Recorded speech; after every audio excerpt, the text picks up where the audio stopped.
Hey everybody, it's Jason Blaha here, and I had a subscriber ask a question which I'm going to flip in right here.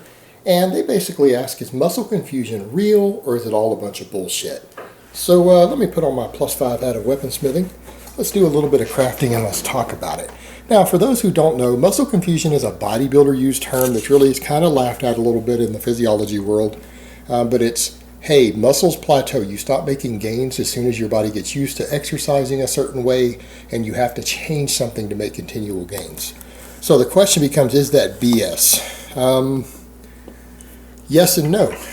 Cliff notes, for those who don't like the longer videos, who just want the cliff notes. It's BS if it's just changed something. If it's just randomly changed something, then the people saying it absolutely do not even have a freshman level education in exercise science or physiology. You should run screaming from any advice they give because they don't know what the fuck they're talking about. If it's just change something, meaning changing to a different exercise, that's not actually how it works. That's not good enough.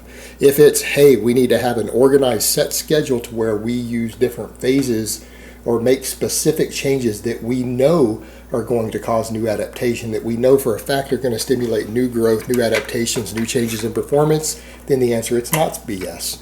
But when they call it muscle confusion, you know 90% of the time it is going to be BS because they don't actually know what they're talking about. Had they used a word like some sort of periodization, we need to use linear periodization or concurrent periodization or something like that, then they might know what they're talking about. And it's crazy that people still ask us about muscle confusion in this day and age after so many billions of dollars have been spent studying this stuff by dozens of countries, after the Russians dedicated so many resources to studying muscle adaptations during the Cold War that we didn't got a hold of their data afterwards. It's amazing that people still think this way. And it goes to show you sometimes how ignorant the bodybuilding world can be in the mainstream fitness world regarding what actual sports experts, people who train the top athletes around the world, actually know and understand, because it's all commonly available information. Now, that being said, when people talk about the body stalling or adapting, yeah, it does. It takes about 3 weeks. Generally speaking, you're only going to grow or respond from the exact same workload or an exercise stimulus without changing it in any way, by changing it meaning increasing it, for about 3 weeks. That's it. That's all you're going to adapt to. Meaning you come in and you do the same exercises with the same rep sets and weight, you're only going to adapt to it for about 3 weeks. After that, you're not going to adapt again. And in fact, you're never going to adapt to that again unless you lose muscle or performance and have to readapt to it again. Like you detrain or you shrink a little bit, then you could readapt to the same thing again. But that's pretty much it. So that's a done deal. You can't just go back to doing it a month later with the exact same workload and expect to adapt again. It doesn't work that way. So these guys who go back and forth and they change exercises, that's not going to work. Meaning if you change from a bench press to a decline dumbbell bench press and you go back and forth, but you go back weeks later to the bench press and you're still doing the same reps and sets that you were doing before and had stalled at, then no, you didn't grow at all. You didn't grow, you didn't adapt to the new exercise, and you're not going to grow any further off what you're doing now. Just that simple. Simple reality, you've adapted already, you're done growing, you're going to have to increase the workload. And that's what periodization and things do. That's why they're designed, is to pre-plan that. That's why most periodization models run 3-week blocks of different things. It's so that you can max out the adaptation to any given stimulus and then change to a new one that you know for a fact is going to change something. And when you just do something like change exercises or you try to shock the body, this whole bodybuilder concept of shocking the body is the worst thing you could possibly do. You can't shock your body into growth. You just stimulate it to new growth. You know what shocks muscles into growing? Adding 1 rep.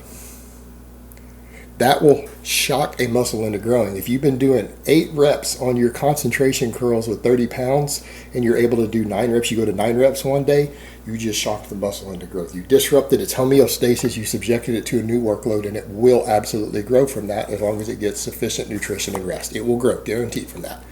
Or what if you add a pound? If you add 1 pound, you find a 31-pound dumbbell and you do 8 reps instead, or a 32-pound dumbbell. That shocked the muscle, it'll grow. That's all it takes. You have to change something. That something means you add weight, you add reps, or you add more volume. And it's usually in that order. Now, periodization plans this in a more complex way, but pretty much that's your order of increase that it goes in terms of which gives you the most benefit versus how easy they are to do, but how quickly you adapt to it. Meaning, increasing weight is the fastest way to put on size. And I don't mean 1 rep maxes. People get this confused. I'm talking about your 5 rep max, your 8 rep max, whatever it is you're doing. If you're doing 100 pounds on an exercise for sets of 8 reps and you can increase it to 105, that is guaranteed muscle growth right there. If you can do the same tempo, same range of motion with 5 more pounds with the same clean form or the same sloppy form you're using, really, as long as it's the same, you've increased the workload, the mechanical tension 5 pounds. That's guaranteed muscle growth every time, unavoidable. Bigger muscle is a stronger muscle, and a stronger muscle is a bigger muscle. Now, the next step there, because you plateau with that really easy. It's easy to plateau. You get to a point where you just can't add more weight to a bar. And that happens relatively quickly. Not for noobs, but for everyone else, you can't just keep adding 5 pounds. It won't work. Eventually, you're going to stall. The reps are going to get lower, lower and lower, and eventually it's going to be your max. Eventually, you're going to get pinned. You can't just add 5 pounds, obviously, every single workout forever and never have it change. Now, novices can do that a lot with undulating the weight back and forth. They can keep it up for many, many months, sometimes up to a year. But after that, your noob gains are gone. Not so simple. The next step is going to be to add reps. Meaning, if you've been doing 8 reps with 100 pounds and you suddenly are able to try to do 9 reps and you get a 9th rep, you've stimulated new adaptation, stimulated new growth. You've shocked the body into growth. You confuse the muscle. It's going to have to grow. You subjected it to a new workload. But the same thing happens. You can't just keep adding reps forever, just like you can't add weight forever. Eventually, you're going to get to a point to where you're going to stall, even though people are like, well, if you keep adding reps, you keep growing. That's true. I mean, if you could take that 100 pounds and get to where you do 50 reps with it, you're still going to get bigger and bigger, but you're going to reach a point to where your body won't adapt to the small changes anymore, to where you just can't add another rep. You might get to that 17th rep and you can't get to an 18th even after months. So you have to have some new adaptation to cause some growth to allow you to come back and get that extra rep. And that last way to go, if you can't increase the weight anymore, you can't increase the reps anymore, your last alternative, and it gives you the least progress, the least gains, is to add volume, add more sets. Maybe even add an extra exercise for the same muscles. All right, that'll actually add volume as well. It's going to be lighter because you've already done other exercises first. But that will add more volume, more workload to the muscle. It will cause new adaptation. It will cause it to grow. And the whole idea there is that you get stronger from doing all of it. You know, if you get to a point to where you're only doing 1 set of 8 with 100 pounds on an exercise, and you build up to where you can do 5 sets of 8 with 100 pounds on the same exercise, you're going to be bigger and stronger by the end of that. In fact, you're going to go back and find that when you go back to doing your first set of 8 again, you can probably do a lot more than 100 pounds now. And then you could repeat the cycle. And that's the whole basis of periodization. They don't always run it that way. Linear runs to where they add weight and decrease reps over the blocks usually.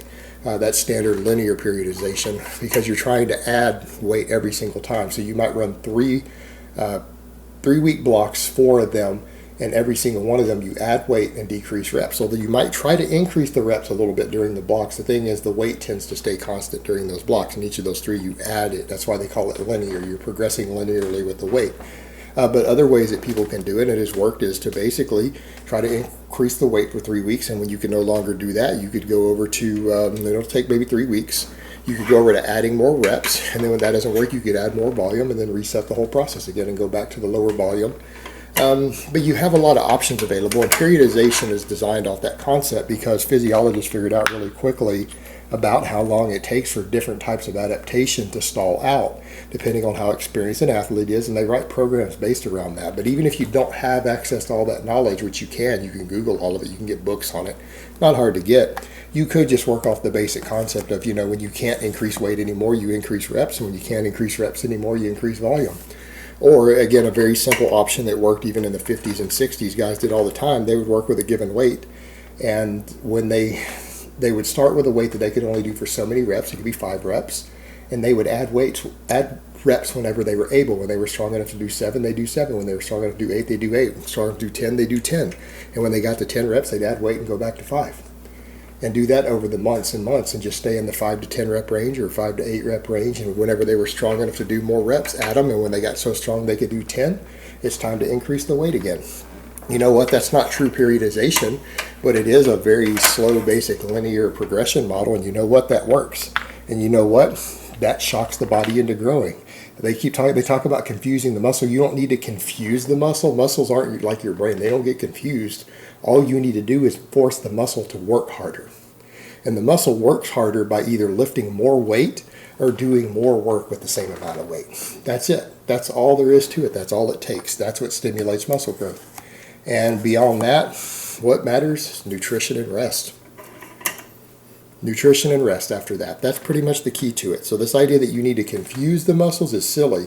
The idea you need to shock the muscles is silly. These are silly terms. All you need to do is make the muscle work a little harder. Every time you make the muscle work a little harder, it's going to get stronger and it's going to grow as a response to it. It's very, very simple when you look at it. The methods and models behind a lot of it can be complex, but the idea itself is so simple that you can't really mess it up. When you understand that all you're trying to do is make the muscle work harder with all of these different programs that people run in the programming, because if the muscle works harder, it's going to get bigger and it's going to get stronger. When you understand that basic concept, you don't have to rely on silly things like muscle confusion. You just understand that what you're trying to do is make the muscle work. That's it. All right, guys, but that's really all I have to say on that today. I hope it's been informative, and I will talk to you guys next time.